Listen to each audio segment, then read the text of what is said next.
Obscure Characters Month continues this week with a look at a bot who, in the last few years, has suddenly jumped from deep obscurity to mainstream popularity. The vengeful female Decepticon, Shadow Striker.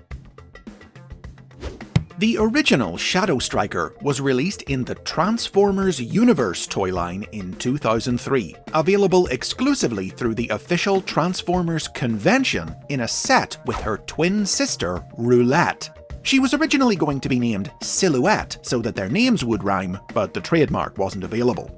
The sisters were both recolors of the Robots in Disguise Sideburn toy and transformed into Dodge Viper sports cars, and held the distinction of being the first convention-exclusive Transformers toys to be retooled with new heads. The twins were both originally Autobots, but had taken very different paths in life after their village had been raided by marauders in their youth, and they had been forced to watch their younger sister die.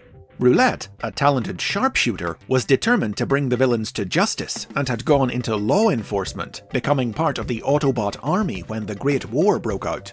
But Shadow Striker had resolved never to let anyone have power over her again, and joined the criminal underworld.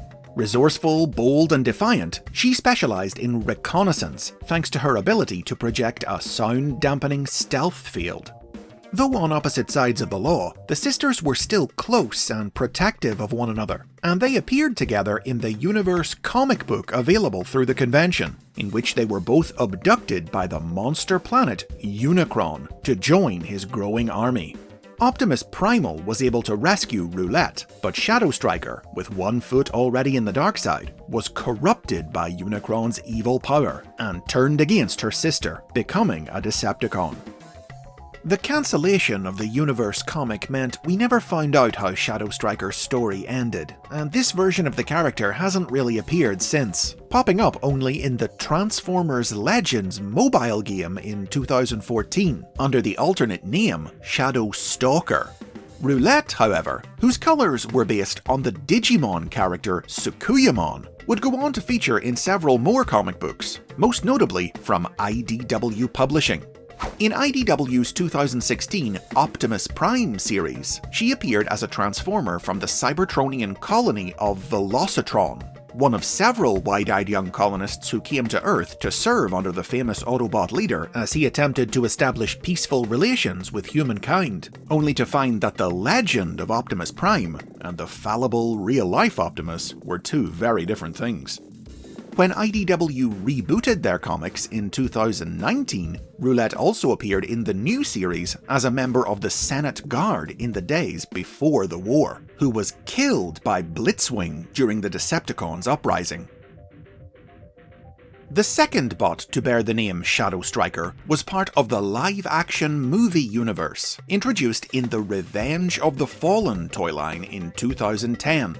A recolor of the Transformers Universe Autobot Wheelie, who transformed into a street racer, she was a sneering, sarcastic Decepticon, whose unpleasant demeanour had earned her the ire of Bumblebee, with whom she was sold in a 2-pack. The idea of Shadow Striker as a rival for Bumblebee would form the basis of the third incarnation of the character, who finally hit the big time as one of the major Decepticons in 2018's Transformers Cyberverse. This Shadow Striker, the first to be an original design, not just a recolor of a pre-existing toy, was a high-ranking Decepticon officer who transformed into a sports car, a skilled warrior who wielded blasters and blades alike with deadly precision. As seen in the Cyberverse cartoon, during the war on Cybertron, Shadow Striker once succeeded in capturing Optimus Prime. But when Bumblebee came to rescue his leader, a firefight ensued, and one of Bumblebee's shots hit an Energon stockpile, causing an explosion that blew Shadow Striker and her troops to pieces. Shadow Striker's life was saved by Decepticon mad scientist Shockwave, who rebuilt her using pieces of her troops' dead bodies, turning her into a mismatched robotic Frankenstein's monster. With much of her previous combat skill now lost thanks to her glitchy, rebuilt body, forcing her to rely on bigger, clumsier weapons, Shadow Striker blamed Bumblebee for the loss of everything she had been, and held a grudge against him for millions of years. The show's second season would also play Shadow Striker off against the Autobot Prowl a few times. When the Autobots and Decepticons declared a temporary truce, the two even seemed to be striking up a friendship. But when hostilities resumed, Shadow Striker, unintentionally, much to her own apparent shock and dismay, wound up taking Prowl's life when he leapt in front of a blast she fired at Optimus Prime. In the third season, Shadow Striker and Soundwave found themselves losing trust in Megatron as the Decepticon leader began plotting behind their backs, and when the season concluded with Megatron's death, the two decided it was time to put old grudges to rest and finally negotiate peace with the Autobots. In the series finale, this peace was threatened by the arrival of Tarn, a powerful warrior from a parallel universe, who wrested command of the Decepticons away from Soundwave and Shadow Striker and declared war once more, until Shadow Striker led the Decepticons in rising up against their self-proclaimed new master and fighting alongside the Autobots to take Tarn down and ensure a peaceful future for Cybertron. Easily the most prominent, most famous incarnation of Shadow Striker, the Cyberverse version of the character has since been adapted into other series.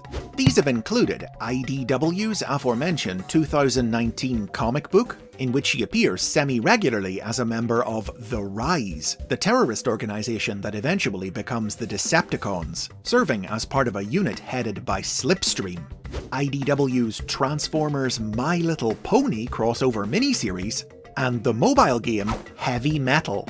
Notably, this game also features a new Decepticon incarnation of Roulette, who, like the original, is a recolor of Shadow Striker, bringing the two characters' relationship full circle. In all these cases, Shadow Striker appears in a version of her original Cyberverse form, and it remains to be seen if some reimagined version of the accident that required her to be rebuilt into her Frankenstein-like form will happen in future stories.